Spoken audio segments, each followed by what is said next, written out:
राधे राधे दोस्तों, आज हम आपके लिए लाए हैं निर्जला एकादशी की व्रत कथा, जो इस प्रकार है। निर्जला एकादशी व्रत कथा। निर्जला एकादशी हिंदू धर्म की सबसे महत्वपूर्ण और पुण्यदायी एकादशियों में से एक मानी जाती है। जेठ मास के शुक्ल पक्ष की एकादशी को आने वाली यह एकादशी भगवान विष्णु को समर्पित होती है। इसे भीमसेनी एकादशी और पांडव एकादशी भी कहा जाता है।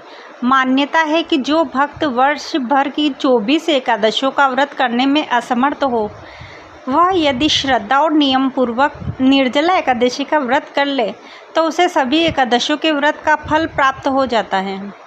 इस दिन अन्न तो दूर, जल तक ग्रहण नहीं किया जाता। इस कारण इसका नाम निर्जला पड़ा। प्राचीन समय में हस्तिनापुर में पांडवों का राज्य था।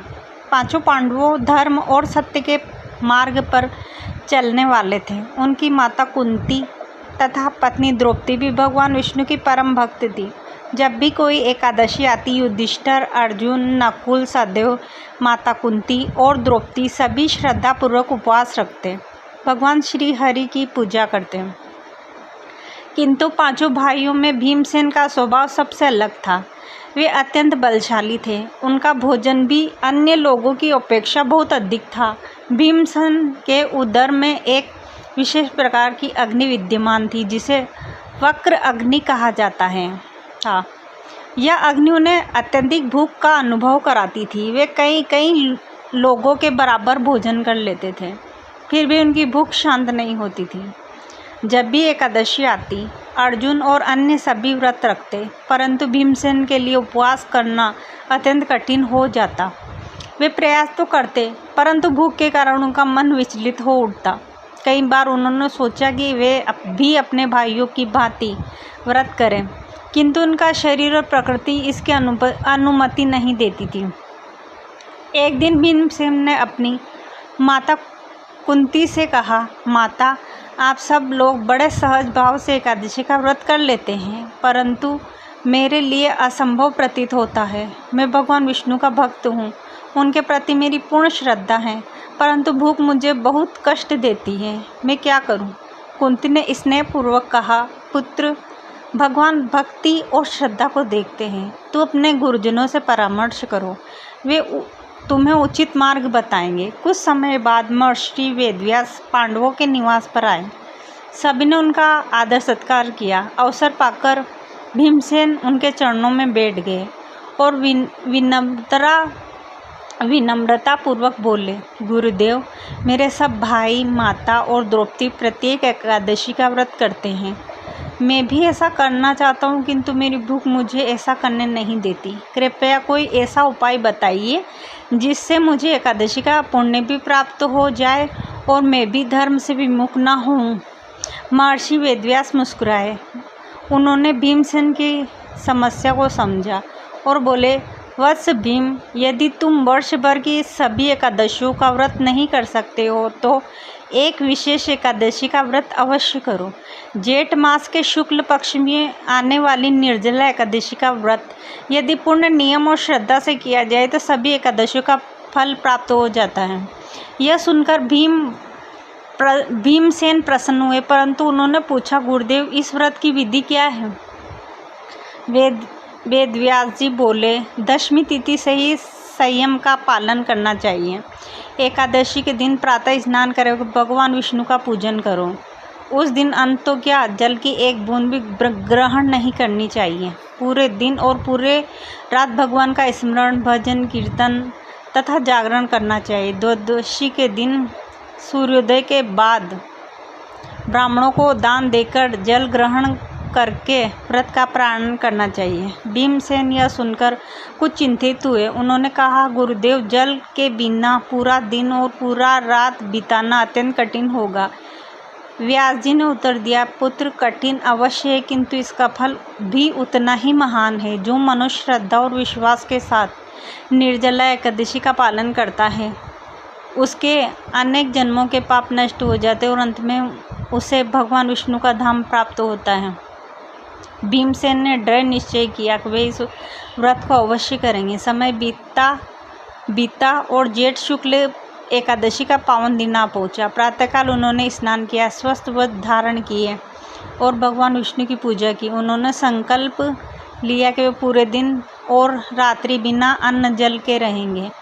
दिन चढ़ने लगा। सूर्य की तपती किरणें धरती को गर्म कर रही थी। जेठ मास की प्रचंड गर्मी के में जल के बिना रहना अत्यंत कठिन था। भीमसेन को बार बार प्यास लगती, किंतु वे अपने संकल्प को याद करके स्वयं को रोक लेते। दोपहर होते होते उनकी परीक्षा और कठिन हो गई। उनके सामने अनेक प्रकार के स्वादिष्ट व्यंजन परोसे गए, किंतु उन्होंने उनकी ओर देखा तक नहीं। भगवान विष्णु का नाम जपते रहे। संध्या समय उन्होंने दीप जलाए, भगवान की आरती की और भजन कीर्तन में भाग लिया। धीरे धीरे रात्रि होने लगी। सभी लोग भगवान के गुणों का गान कर रहे थे। भीमसेन भी उनके साथ बैठे रहे, परंतु उनके शरीर में कमजोरी आने लगी थी। रात्रि का पहला पहर बीता, फिर दूसरा। भूख और प्यास से उनका कंठ सूख रहा था, फिर भी अपने गुरु के वचनों को स्मरण करके धैर्य बनाए हुए थे। उनके मन ही मन भगवान विष्णु से प्रार्थना की, हे प्रभु, मुझे शक्ति दीजिए, मैं यह व्रत पूर्ण कर सकूं। कहा जाता है कि भगवान विष्णु अपने भक्तों की सच्ची श्रद्धा देखकर अत्यंत प्रसन्न हुए। उन्होंने अदृश्य रूप से भीमसेन को धैर्य और शक्ति प्रदान की। इसी कारण भीमसेन कठिन तपती गर्मी में भी अपने व्रत पर अडिग रहे। रात्रि भर जागरण करने के बाद जब द्वादशी का सूर्योदय हुआ, तब भीमसेन ने रात की सांस ली। उन्होंने स्नान किया, भगवान विष्णु की पूजन किया और ब्राह्मणों को दान दिया। इसके बाद विधि पूर्वक व्रत का प्राणायाम किया। उस समय आकाश में दिव्य प्रकाश प्रकट हुआ। ऐसा कहा जाता है कि देवता ने भी भीमसेन के इस महान व्रत की प्रशंसा की, उन पर पुष्प वर्षा की। महर्षि वेदव्यास ने उन्हें आशीर्वाद देते हुए कहा, वत्स, तुमने निर्जला एकादशी का व्रत पूर्ण कर लिया। तुम्हें वर्ष भर की सभी एकादशियों का पुण्य प्राप्त हुआ है। भीमसेन द्वारा निर्जला एकादशी का कठिन व्रत पूर्ण करने के बाद महर्षि वेदव्यास अत्यंत प्रसन्न हुए।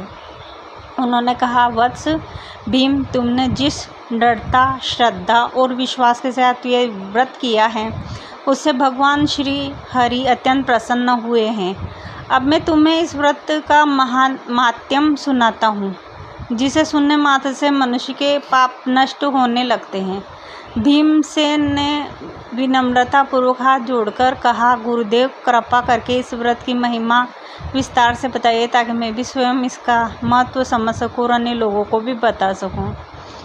वेदव्यास जी बोले, हे भीम, प्राचीन काल में एक बार देवराज इंद्र, महर्षि नारद तथा अनेक ऋषि मुनि भगवान विष्णु के समक्ष उपस्थित हुए। उन्होंने भगवान विष्णु से पूछा कि कलयुगी में ऐसे कौन कौन से साधन हैं जिससे सामान्य मनुष्य भी पापों से मुक्त होकर मोक्ष प्राप्त कर सकता है। तब भगवान विष्णु ने निर्जला एकादशी का महत्व बताते हुए कहा, यह व्रत समस्त व्रतों में श्रेष्ठ है। भगवान ने कहा, जो मनुष्य जेठ शुक्ल एकादशी के दिन अन्न और जल का त्याग करके श्रद्धा पूर्वक मेरा स्मरण करता है, उसके अनेक जन्मों के पाप नष्ट हो जाते हैं और वही फल प्राप्त होता है जो अनेक यज्ञ, दान और तीर्थ यात्राओं से मिलता है।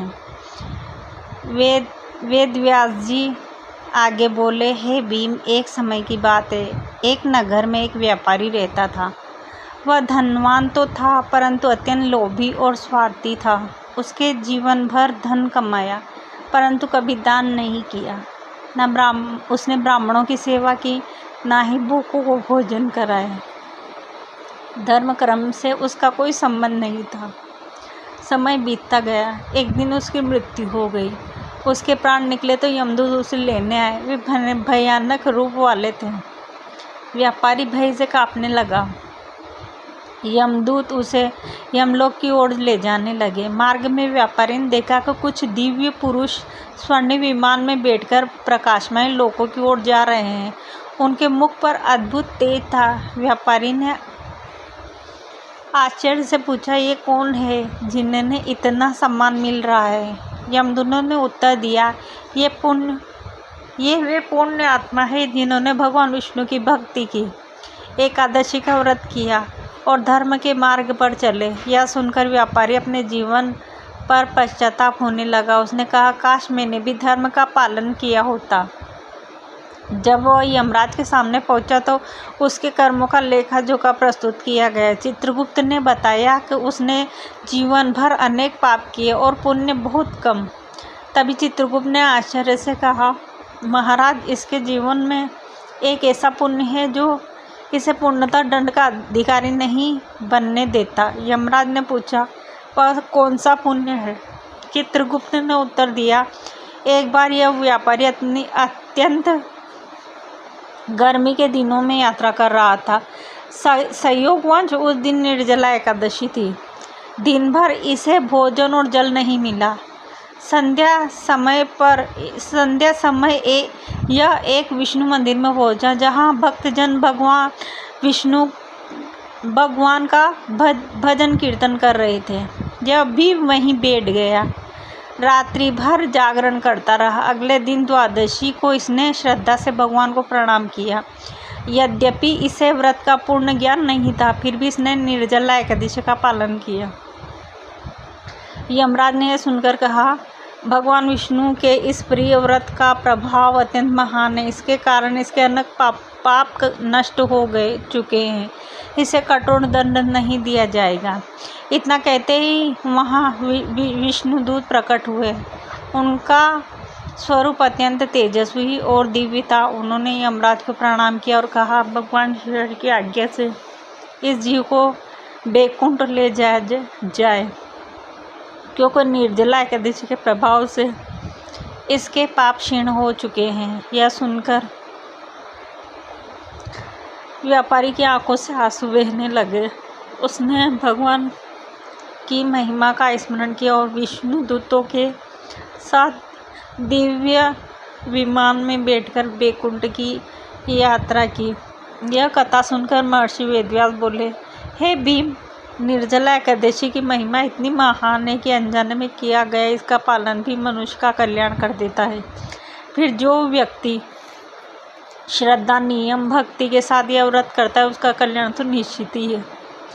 इसके बाद वेदव्यास जी ने दान की महिमा का वर्णन किया। उन्होंने कहा कि इस दिन जल से भरा हुआ घड़ा, छाता, वस्त्र, फल, फंका, शक्कर, खरबूजा, तरबूज, अन्य शीतल वस्तुओं का दान करना अत्यंत पुण्यदायी माना जाता है। जेठ मास की प्रचंड गर्मी में प्यासे और जरूरतमंद लोगों को जल पिलाने से भगवान विशेष प्रसन्न होते हैं। उन्होंने कहा, जो व्यक्ति निर्जला एकादशी का व्रत करके द्वादशी को ब्राह्मणों को, गौओं और गरीबों को दान देता है, उसके घर में सुख समृद्धि बनी रहती है। उसके पितरों को भी तृप्ति प्राप्त होती है और विष्णु भगवान की कृपा मिलती है। भीमसेन यह सुनकर अत्यंत प्रसन्न हुए।